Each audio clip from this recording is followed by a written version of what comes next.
Hai guys, kembali lagi bersama saya di channel kita. Terima kasih sudah klik video saya. Semoga kalian diberi kesehatan dan rezeki yang berlimpah. Amin. Pada video kali ini saya akan membacakan dua bab yang terupdate, yaitu bab 4193 dan bab 4194. Oke, kita langsung aja.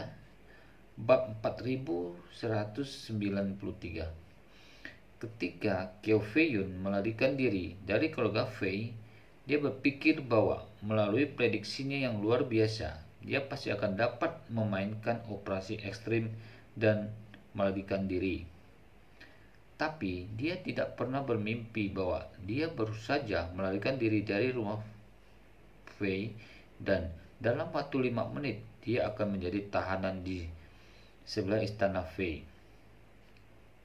Dia sangat ketakutan dan pikirannya kacau. Meskipun dia masih bisa tahu siapa yang menculiknya, dia sudah memiliki jawaban di benaknya. Dia merasa bahwa kelompok orang ini harus menjadi dalang di balik pembunuhan adik laki-lakinya dan hilangnya seluruh kelompok Italia. Segera dia diseret ke ruang bawah tanah.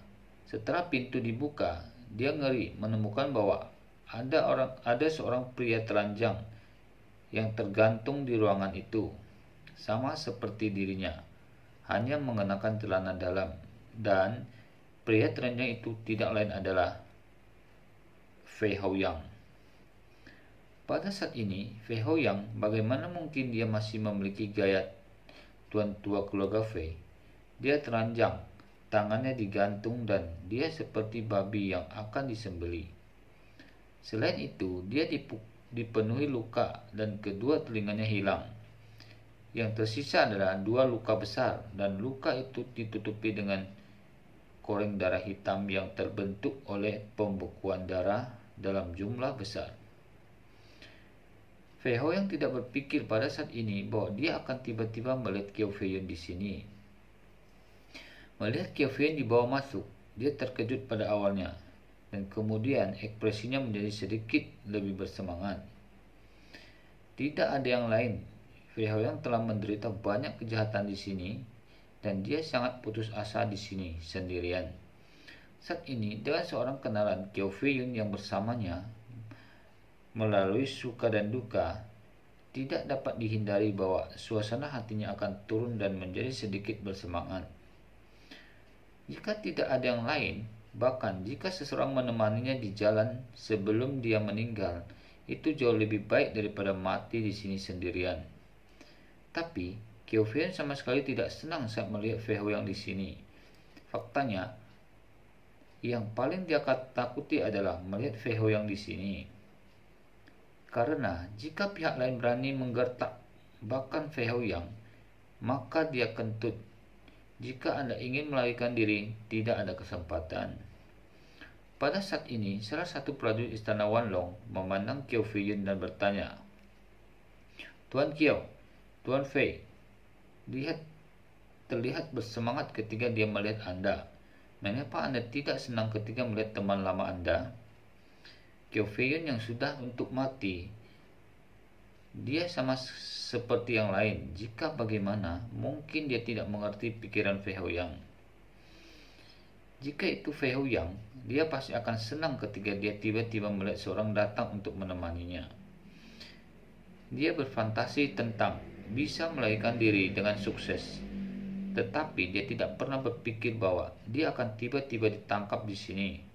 Pada saat ini, suasana hatinya secara alami jatuh ke bawah. Melihat Kyo Fei-yun tidak berbicara, prajurit itu meraih kerahnya, menampar wajahnya dengan 2 tamparan, dan berteriak dengan marah, "Aku bertanya padamu, mengapa kamu tidak menjawab?"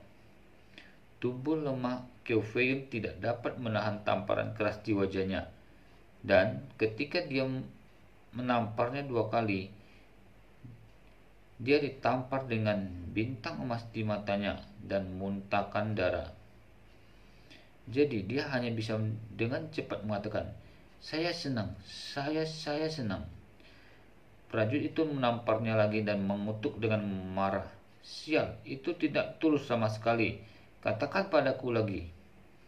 Gigi Qiu Feiyun yang patah beberapa kali, wajahnya sakit seolah-olah akan meledak. Tetapi dia hanya bisa menggigit peluru dan memohon, "Saya sangat senang, tolong berhenti memukul." Oke, kita lanjut lagi ke bab 4194. Prajurit itu tersenyum dan berkata, "Tuan Muda Qiu, bagaimana Anda bisa memohon belas kasihan begitu cepat? Anda hanya menerima beberapa tampalan. Pertunjukan yang bagus baru saja dimulai. Anda memohon belas kasihan begitu awal. Apa yang dapat Anda lakukan sebentar lagi?" Begitu Qiu Feiyun mendengar ini, dia tahu bahwa pihak lain pasti akan membuatnya merasa lebih baik dan dia bahkan mungkin siap untuk membunuh dirinya sendiri. Jadi dia tanpa sadar menangis dan memohon, "Saudaraku, jangan menyerangku, saudaraku."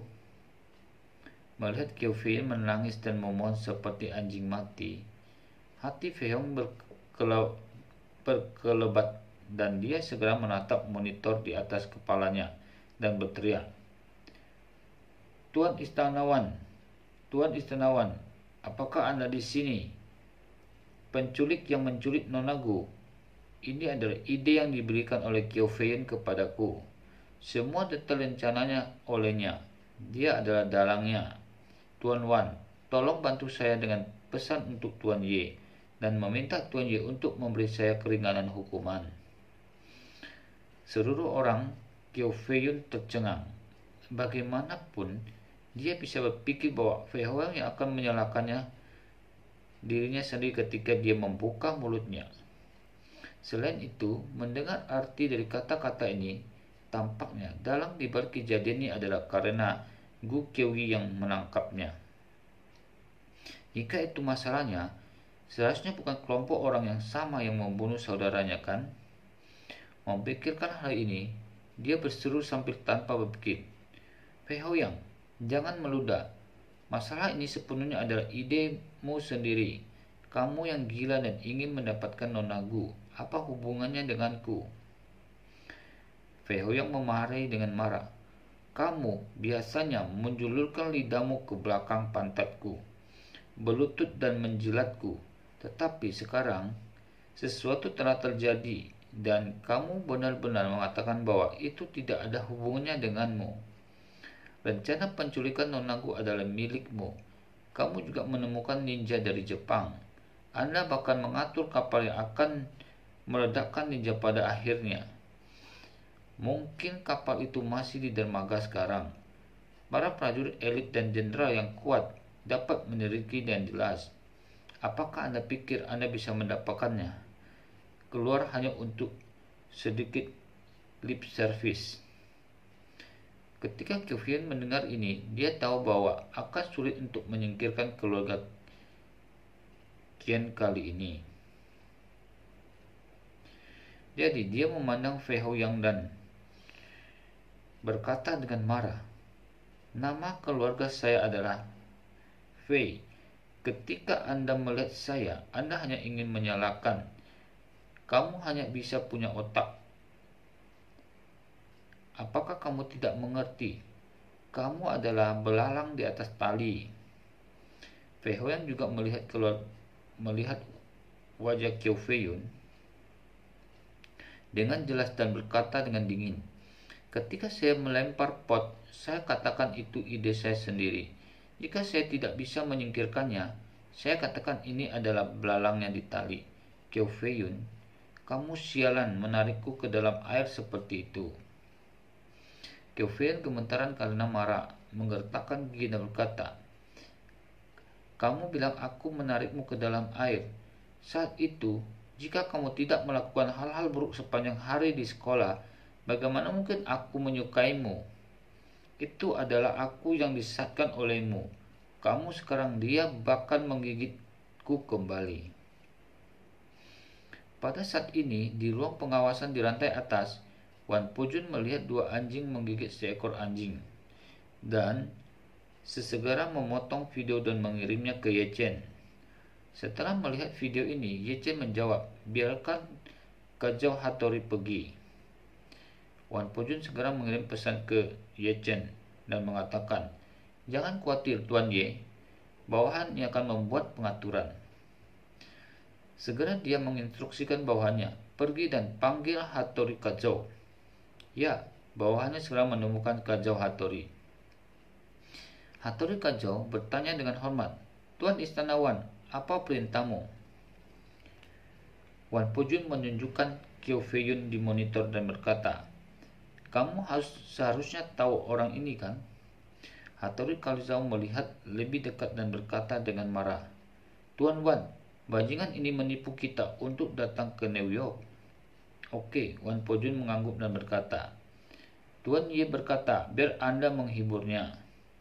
Hattori Kazou tertegun sejenak dan dengan cepat bertanya, "Itu, Tuan Istana, bagaimana aku harus menghiburnya?" Wan Pujun berkata kepada anak buahnya, "Berikan dia belati taktismu." "Ya, Tuan Aula." Bawahan itu mengeluarkan belati tanpa ragu-ragu dan menyerahkannya kepada Kazou Hattori. Kazou Hattori sendiri membenci gigi Qiu Feiyun. Mengambil belati, matanya menjadi dingin dan dia berkata dengan dingin, "Yakinlah Tuan Ye, Tuan Wan, saya pasti akan menghibur bajingan ini." Oke, sampai di sini dulu video kali ini. Jika ada bab yang terbaru nanti akan saya bacakan lagi. Mohon maaf jika penyampaiannya kurang bagus. Terima kasih juga telah mengikuti video saya. Sampai ketemu lagi di video berikutnya. Oke, terima kasih. See you.